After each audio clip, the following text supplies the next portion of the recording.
ధనవంతుడు బంగారం కథ. ఒక ఊరిలో రామనాథం అనే ధనవంతుడు ఉన్నాడు. అతనికి బంగారం అనినా తన కూతురనినా ఎంతో ఇష్టము. ఆ ధనవంతుడు ఇంకా ఎంతో బంగారం సంపాదించి సుఖించాలని అతని కోరిక. ఒకనాటి రాత్రి దేవత అతనికి ప్రత్యక్షమై తనకేమి కావాలో కోరుకోమనెను. ఆ అత్యాసగల ధనవంతుడు నేను ఏది తాకినా అది బంగారము కావాలి అని కోరుకున్నాడు. తదాస్తు అని దేవత మాయమైంది. తెల్లవారిన తర్వాత ధనవంతుడు తన ఇంటి వెనుక తోటలోనికి పోయి అక్కడ కొన్ని వస్తువులను తాకాడు. అవి అన్నీ బంగారంగా మారినవి. ధనవంతుడి ఆనందానికి అవధులు లేవు. ధనవంతునికి ఆకలి వేసి పలహారం చేయుటకు కూర్చుని పళ్ళెంలోని పలహారములను తాకాడు. అవి బంగారముగా మారినవి. ఏది తాకిననో అది బంగారంగా మారుచుండెను. ఆ ధనవంతుడు ఆకలితో ఉండి కూడా ఏమీ తినలేకపోయాడు.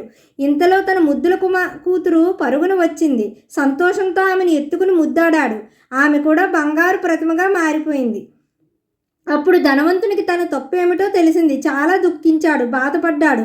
దేవతను ప్రార్థించాడు. ఆమె ప్రత్యక్షమైంది.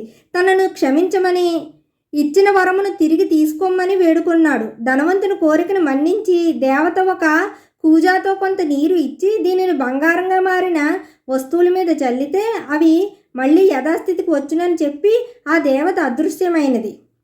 నీతి: నిజమైన ఆనందం సంపదలో లేనే లేదు. Thank you.